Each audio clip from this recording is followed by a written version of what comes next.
সুলতান মাহমুদ গজনবী রাতের বেলা বার হয়ে গেছে।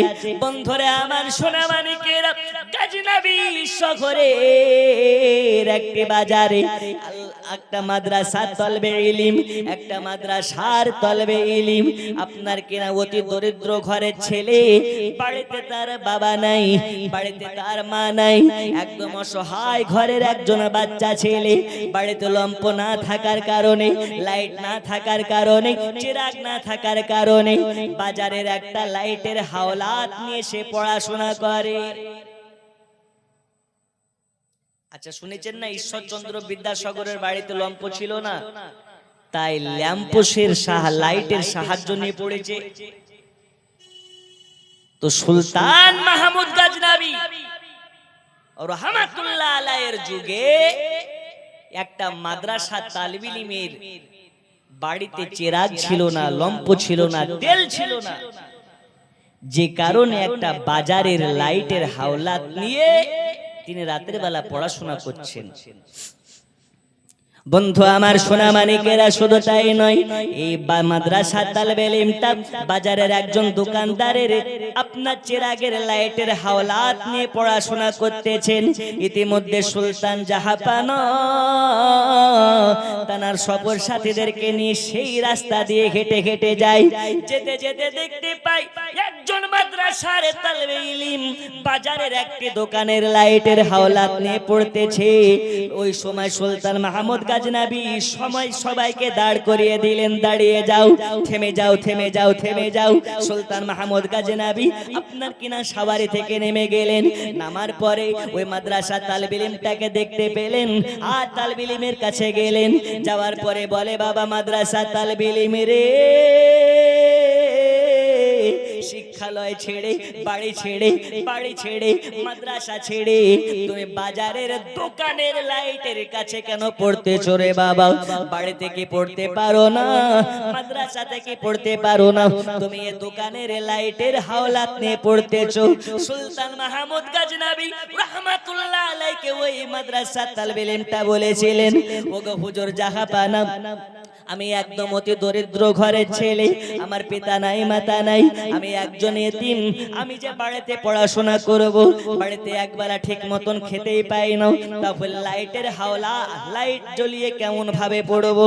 লাইট জ্বালানোর জন্য তো তেল লাগে, লাইট জ্বালানোর জন্য তো আপনার কিনা বাতি লাগে।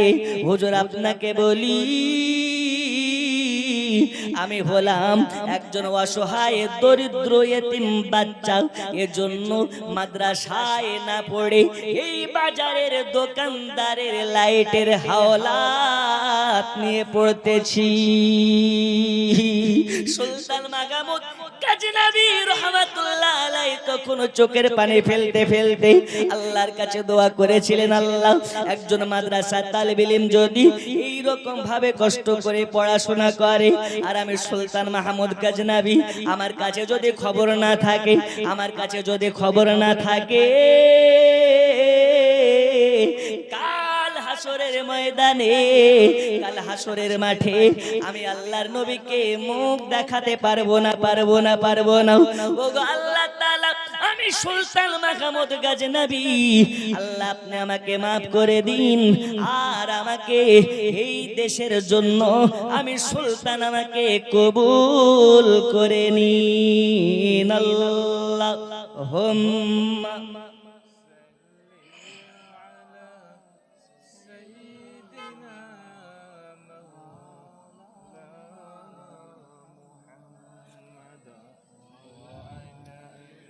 মাওলানা মুহাম্মদ ওয়া আলা আলিহি।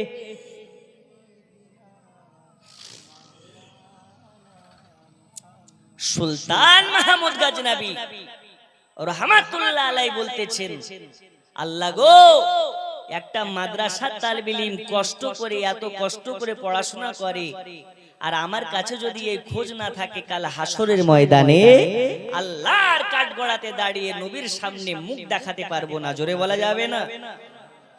ওই লিডার কোথায় আর আমাদের এলাকার লিডার কোথায়? আমাদের গ্রামের মেম্বার যদি একবার ভুল করে মেম্বার হয়ে যায়, ওই মেম্বার আগে একটা বিড়িকে দুইবার নিভিয়ে খেত, আর একবার যদি মেম্বার হয়ে যায় ও বিড়ি ছেড়ে এখন সিগারেট খায়।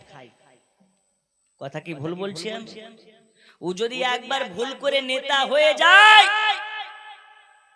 ও 14 গোষ্ঠী বসে খায়।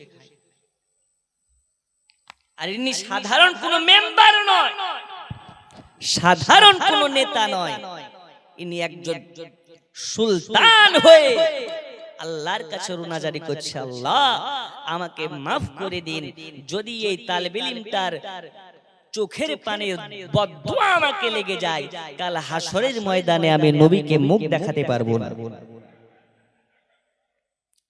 বন্ধুরা আমার, সোনা মানিকেরা, চলুন আপনাকে একটু আগিয়ে নিয়ে যাই। এইবারে সুলতান মাহমুদ গজনবী একটু আড়ালে চলে গেলেন, চোখের পানি ফেলে ফেলে আল্লাহর কাছে রোনাজারি করে কান্না করলেন। বন্ধু আমার, সোনা মানিকেরা, এবার সুলতান মাহমুদ গজনবী ওই মাদ্রাসার তালেবে ইলমের কাছে আসলেন। আসার পরে বলে, বাবা রে, চিন্তা করবি না, আমি তোমার সুলতান জাহাপানা যখন আছি, তোমার চিন্তা করার কোনো দরকার নাই। সুলতান মাহমুদ গজনবী এবারে কি করলেন, নিজের একটা সোনার চেরাগ ছিল, একটা সোনার চেরাগ ছিল, যে চেরাগটা নিয়ে রাতের বেলা রাজকীয় কাজকর্মে আপনার কিনা ব্যবহার করত, ওই সোনার চেরাগটা বার করে মাদ্রাসা তালেবে ইলমটাকে দান করে দিলেন। বললেন, বাবা বাবা মাদ্রাসা তালেবে ইলম, শোনো শোনো, আজ থেকে তোমাকে বাজারের কোন দোকানদারের লাইটের হাওলাত নেওয়ার দরকার পড়বে না, বাজারের চেরাগের হাওলাত নেওয়ার প্রয়োজন পড়বে না। আজকে থেকে তুমি বাড়িতে পড়াশোনা করবে, মাদ্রাসাতে পড়াশোনা করবে। আর এই নাও, তোমাকে আমার সব থেকে প্রিয় নিজের সোনার চেরাগটা তোমাকে দিয়ে দিলাম, এই চেরাগ নিয়ে তুমি পড়াশোনা করবে, বাড়িতে পড়াশোনা করবে, মাদ্রাসাতে পড়াশোনা করবে। ওই সময় মাদ্রাসা তালেবে ইলমটা বলেছিলেন, হুজুর আমাকে চেরাগ দিচ্ছেন ভালো কথা, কিন্তু চেরাগ জ্বালানোর মতন আমার কাছে তেল কেনার মতন টাকা নাই হুজুর। ওগো হুজুর, চেরাগ জ্বালানোর মতন আমার কাছে তেল কেনার মতন সামর্থ্য আপনার কেনার সামর্থ্য নাই। তখন সুলতান মাহমুদ গজনবী বলেছিলেন, বাবা তোমাকে টাকার চিন্তা করতে হবে না, তেলের চিন্তা করতে হবে না, আজ থেকে খাওয়া দাওয়া ভরণ পোষণের দায়িত্ব হলো আমার, আজ থেকে তোমার পড়াশোনার দায়িত্ব হলো আমার। আর তোমাকে আমি ভালোবেসে মোহাব্বত করে তোমাকে সোনার চেরাগটা দিয়ে দিলাম, এই নাও আমার সোনার চেরাগটা নাও, আর বাড়ির দিকে চলে যাও। সুলতান মাহমুদ গজনবী মাদ্রাসার তালেবে ইলমটাকে মোহাব্বত করে আপনার সোনার চেরাগটাকে দান করে দিলেন। হাদিস শরীফের মধ্যে আসতেছে, আপনার কিনা ইতিহাসের মধ্যে আসতেছে, সুলতান মাহমুদ গজনবী এবার আপনার চেরাগখানাকে দান করে বাড়ি চলে গেলেন, আপনার দরবারে চলে গেলেন। রাজ দরবারে গিয়ে রাতের বেলা যখন আরাম কক্ষে গিয়ে আরাম করার জন্য বালিশে মাথা লাগিয়ে ঘুমিয়েছে, ঘুমের মধ্যে আপনার আমার জিন্দা নবী, হায়াতুন নবী, নূর নবী মদিনা শরীফে আপন রওজাতে না থাকতে পেরে সুলতান মাহমুদ গজনবীর স্বপ্নে নবী আমার হাজির হয়ে গেছে। আসার পরে সুলতান মাহমুদকে বলে, আরে সুলতান মাহমুদ গজনবী, দেখো দেখো দেখো দেখো দেখো, তোমার স্বপ্নে আমি নবী হাজির হয়ে গেছি।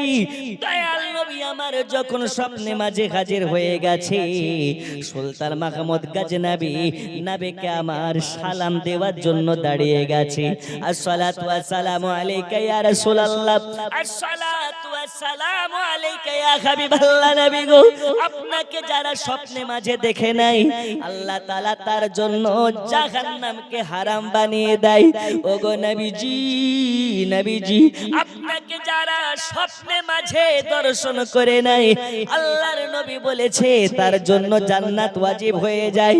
ওগো নবীজি, আপনাকে দেখতে পাবো আমি সুলতান মাহমুদ, এটা কোনোদিন আশা করেছিলাম না। নবী আমার বলে, সুলতান মাহমুদ গজনবী, আজ তোমার একটি কাজ, যেই কাজটা দেখে আমি নবী খুশি হয়েছি, যেই কারণে আমি তোমাকে স্বপ্নে মাঝে দিদার দিতে এসেছি। ওগো নবীজি, আমার কোন কাজটাতে আপনি খুশি হয়েছেন? নবী আমারে বললেন, সুলতান মাহমুদ গাজনবী, আজকে তুমি যেমন ভালোবেসে মোহাব্বত করে মাদ্রাসার তালিবে ইলমটাকে সোনারে চেরাগ দান করেছো, এটা দেখার পরে আমি নবী খুশি হয়ে গেছি। আজকে তুমি মাদ্রাসা তালিবে ইলমকে চেরাগ দান করেছো, আর আমি নবী তোমাকে তাই দান করার জন্য এসেছি। মাদ্রাসা তালিবে ইলমকে তুমি চেরাগ দান করেছো, আর আমি নবী আজকে তোমার স্বপ্নে মাঝে এসে সুলতান মাহমুদের আজ তোমাকে আমি দয়াল নবী জান্নাত দান করলাম। ওগো সুলতান মাহমুদ, তুমি দান করেছো চেরাগ, আর আমি দান করলাম তোমাকে জান্নাত। তাহলে বোঝা গেল মাদ্রাসার তালিবে ইলমের জন্য যদি একটা চেরাগ দান করার কারণে দয়াল নবী স্বপ্নে মাঝে এসে জান্নাত দান করে দেয়। আজ আমি আপনাদেরকে বলতে চাই, মহিষপুকুর গ্রামে আজকে একটা মাদ্রাসা চলতেছে, শিক্ষা প্রতিষ্ঠান চলতেছে। এই মাদ্রাসাতে আপনারা অনেকে 5,000 10,000 রড টাকা সিমেন্ট দান করতেছেন। আল্লাহ তাআলা আল্লাহর নবী বলেছেন, যারা নবীর মুহাব্বতে নবীর ঘর মাদ্রাসার জন্য 1 টাকা দান করে, আমি নবীজি যতক্ষণ পর্যন্ত জান্নাতে যাব না যতক্ষণ পর্যন্ত ওই 1 টাকা দানকারীকে আমার সঙ্গে জান্নাতে না নেব। আমাকে বলেছে, হুজুর 12টা বাজলে একটু কিছু চেয়ে নিন। তো মাত্র 10টা মিনিট সময় নষ্ট করে আমি আবার যাব ওয়াজের দিকে চলে। আছেন নাকি সুলতান মাহমুদ গাজনবী মাদ্রাসার তালিবে ইলমের জন্য একটা চেরাগ দান করে যদি নবীর কাছ থেকে ডাইরেক্ট জান্নাত পেয়ে যায়, একজন মার্দে মুজাহিদ হাত তুলে বলতে পারেন, হুজুর আজকে জালসা থেকে ওয়াদা করলাম মাদ্রাসার ছাদ ঢালাই হতে বাকি আছে, 5 পাঞ্জাতনের মুহাব্বতে আমি 5,000 টাকার ওয়াদা করছি। একজন ব্যক্তি মাত্র 10 মিনিট চেয়ে আমি একটু ওয়াজের দিকে যাব। আছেন? একজন ব্যক্তি নবীর ঘর মাদ্রাসার ছাদ ঢালাই হবে, একজন ব্যক্তি 5,000 টাকার নাম লেখাতে পারেন? ভাবনা চিন্তা করেন না। সুলতান মাহমুদ বলতেছেন, মাদ্রাসা তালিবে ইলমকে মুহাব্বত করে আমি একটা চেরাগ দান করলাম, আর চেরাগ দান করার কারণে নবী আমাকে স্বপ্নে এসে আমাকে জান্নাত দান করে দিলেন।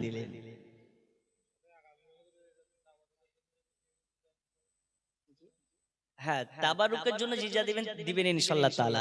তবে আমি একজনের কাছে 5,000 টাকার ওয়াদাকারী একজন দানকারীকে দেখতে চাই, যে আল্লাহর নবীর ঘর মাদ্রাসার জন্য 5,000 টাকার ওয়াদা করতে পারেন।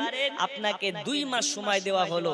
একজন হাত তুলে বলতে পারেন, হুজুর আমি 5,000 টাকা দেব মাদ্রাসার জন্য। আছেন কেউ? হবে? নেই? আছে ইনশাআল্লাহ তাআলা। দেওয়ার মতন দানকারী অনেকে আছেন। 5,000 টাকা এমন কিছু নয়। সুলতান মাহমুদ গাজনবী যদি মাদ্রাসা তালিবে ইলমকে মুহাব্বত করে চিরাগ দান করে নবীকে দেখতে পাই, তো ইনশাআল্লাহ আমরাও দান করে নবীর দিদার পাবো। বলুন ইনশাআল্লাহ। একবার জোরে হবে না ইনশাআল্লাহ? এখন বলিয়েন না, কালকে বাড়িতে সকালে গিয়ে বলিয়েন। নবীর দেশে চলো না,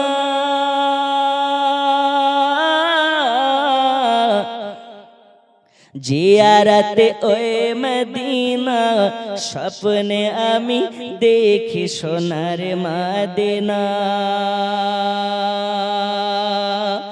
আমার নবী নূরের নবী, তো জাহানের ধানের ছবি, ওই নবীকে দেখার তারে মন হলো মোর দিওয়ানা। স্বপ্নে আমি দেখি সোনার মদিনা, নবীর দেশে চলো না, জিয়ারতে ওই মদিনা, স্বপ্নে আমি দেখি সোনার মদিনা। একজন হবে না 5,000 টাকার দাতা? নেই? আচ্ছা 2,000 1,000 যে যা পারবেন দেন, একটু তাড়াতাড়ি করে নামটা লিখিয়ে দেন। তবে একজন 5,000 টাকার দাতা মাদ্রাসার ছাদ ঢালাইয়ের জন্য আমি একজনের কাছে নেব। কবি লিখতেছে, আল্লাহ তোমার কাবা ঘর রেখো আমায় মেহমান করে, আল্লাহ তোমার কাবা ঘর রেখো আমায় মেহমান করে, কত হাজিরা সব তপ করে আমার যাওয়া হলো না, স্বপ্নে আমি দেখি সোনার মদিনা, নবীর দেশে চলো না।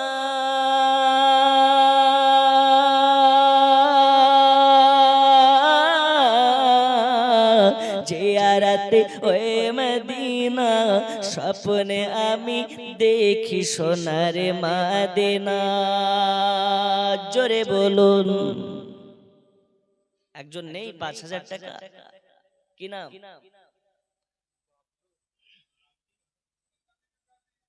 মুস্তাফিজুর গাজী, নারে তাকবীর। এই আওয়াজে কেউ দিবে না গো? একটু জোরে বলেন নারে তাকবীর। একটা ঘটনা বলে দিই আপনাকে। মালদা জেলার হরিশ্চন্দ্রপুর একটা মাদ্রাসা জালসায় আমি পরপর 3 বার গিয়েছিলাম। তো আমি প্রথম বছর গিয়ে বলছি, ভাই একজন আছেন কে 10,000 টাকা দিতে পারেন? একজন বয়স্ক মানুষ হাত তুলে বলছে, হুজুর আমি দেব।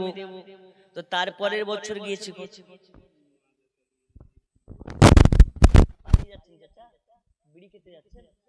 বসেন, আচ্ছা মাশাআল্লাহ, আচ্ছা বসেন, তাবারুক খেয়ে যাবেন, বসেন। তো দ্বিতীয়বার গিয়েছি, বলছে কেউ আছেন 10,000 টাকা দিতে পারেন? ওই বুড়াই বলছে আমি দেব। তারপরের বছর গিয়ে বলছে একজন আছেন, তো ওই বুড়াই বলছে আমি দেব। তখন কেশিয়ার সাহেব বলছে, হুজুর অদান নিয়েন না। তো বলছি কেন? ও বেটা লেখাই কিন্তু দেয় না। তা আমি জিজ্ঞেস করছি, হ্যাঁ গো ভাই কি বলছে, তুমি লেখাও কিন্তু দাও না কেন? তো বলছে আমি কি দেওয়ার জন্য লেখাই নাকি? তো কি জন্য লেখাও? বলছে আমার দেওয়া দেখি সবাই দেবে এই জন্য লেখাই। কত চিটারের বেটা চিটার। এজন্য মুর্শিদাবাদের হুমায়ুন কবির থেকে বড় চিটার। দেখছেন না সোশ্যাল মিডিয়াতে? আমাদের মুর্শিদাবাদের একজন পেট মোটা নেতা প্রথমে ভেবে, আমরা জানতাম যে বেটা প্রথম থেকেই হচ্ছে হনুমানের মতন এই ডাল থেকে ও ডাল, ও ডাল থেকে ডাল লাফিয়ে বেড়ায়। কোন সময় কংগ্রেস, তো কোন সময় সিপিআইএম, কোন সময় সিপিআইএম তো কোন সময় বিজেপি। 2021-এ বিজেপি থেকে লড়েছিল। সেই মালটা বাবরি মসজিদের নাম করে বিজেপির কাছ থেকে নাকি 1,000 কোটি টাকার ডিল করে মুসলমানদেরকে ধোঁকা দেওয়ার জন্য, বোকা বানানোর জন্য বেলডাঙ্গাতে বাবরি মসজিদের আপনার শিলান্যাস করেছে। এই নিউজ দেখছেন না? দেখছেন না? এখন বলছে এটা এআই, সত্য ভিডিও নয়। বাবা মানুষ চেনা খুব বড় দায়। আরে মানুষ অর্থের কাছে, ক্ষমতার কাছে গিয়ে ইমানকে বেলুনের মতন করে ফেলে। ও জানে না এটা বেলুনের ন্যায়, একটু টোকা লাগলে বাস্ট হয়ে যাবে। আল্লাহ সকালের রাজাকে বিকালে ফকির আপনার কিনা ভিখারি বানাতে পারে না? পারে না? আরো জোরে বলুন, পারে না? পারে না? বড় বড় ক্ষমতাধর ব্যক্তি এসেছে, আবার তাদের ক্ষমতা বিলীন করে দিয়েছে। তাই হুমায়ুন কবিরের মতন নেতাকে এটা মাথায় রাখা উচিত। এক পা কবরে চলে গেছে, এক পা বাইরে আছে। তুমি যদি বাস্তবেই 1,000 কোটি টাকার বিনিময়ে মুসলমানের ভাব আবেগে কষ্ট পৌঁছাও, ইনশাআল্লাহ তাআলা মুসলমান এর জবাব একদিন খুব ভালোভাবে দেবে, এমন ভাবে দেবে গোটা পশ্চিমবঙ্গের মুসলমানের প্রয়োজন পড়বে না, বেলডাঙ্গার মানুষ তোমাকে জিন্দা কবর দেবে। যাই হোক, একজন 5,000 টাকা হয়েছে, মাত্র 10 জন ব্যক্তি 2,000 টাকা করে টাকা একটু তাড়াতাড়ি করে দিয়ে দেন।